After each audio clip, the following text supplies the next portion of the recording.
We all know that being literate means being able to read, write, listen, view, speak, and present. However, in today's continually evolving society, is there a need to be digitally literate? Collins et al. Speak of 5 domains of literacy. So what exactly is digital literacy? Thatcher 2009 describes digital literacy as accessing, understanding, and using digital cognitive and technical skills. These could also be classified as the 5 domains of digital literacy. Miller and Bartlett 2012 believed with the growth of technology, smartphones, tablets, and computers are more affordable and the internet is more widely available. Being digitally literate in today's society means that we can interact with digital media in the correct way using and adapting practices as technology progresses. It means we can use the web to communicate effectively and interact with others, and means we can use technology to be creative as well as using it critically, and we can collaborate through means such as social and participatory media. A study from the Office for National Statistics Great Britain showed that in 2016 only 10.2% of people in Britain had not used the internet. This means that a massive 89.8% of British citizens are online and using the web. With growing numbers having access and using the internet, we now need to look at how we are using it and if we are using it correctly. Penske 2001 introduced the idea of a digital native.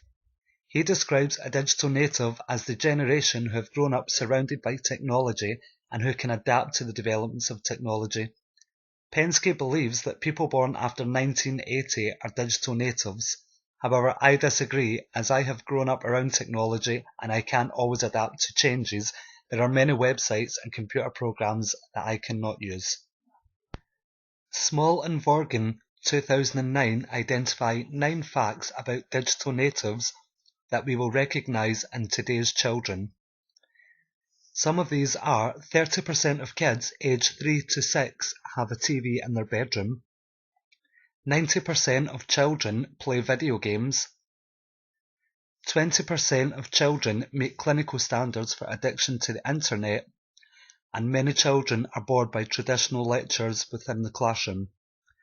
Although we recognise these features with some of our children we see today, this is not the case for children all around the world.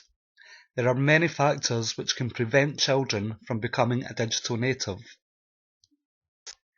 Gullen 2006 criticises the idea of a digital native. He believes that due to the digital divide, there are many people born after 1980 who do not fall under the category of a digital native. Some of the factors which cause the digital divide are income. Some families do not have the disposable income where they are able to afford internet access. Wealth is a major factor. Some families do not have the income where they can afford to buy things like tablets, smartphones and laptops. Underdeveloped countries also do not have the income where they can afford these items. Countries and laws differ around the world. In some countries, websites and social media platforms are banned, meaning that children do not have the same access to materials online. We use the internet for many purposes, from work to leisure. In today's society, we use the internet for almost every aspect of life. We use it to shop, listen to music, communicate around the world, study, learn, look for jobs, do our banking, and even catch up on news and book holidays.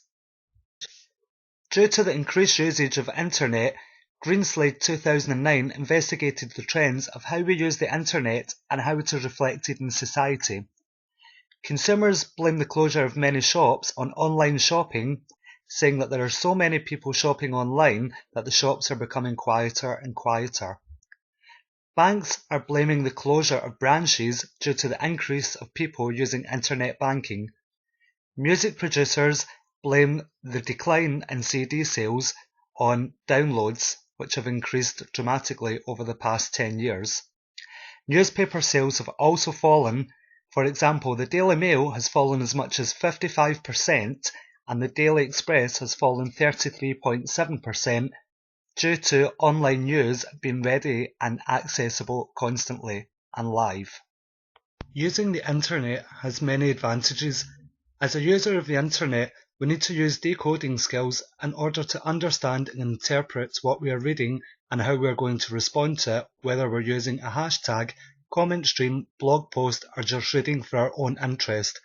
This is a skill which is fundamental in learning and useful throughout life.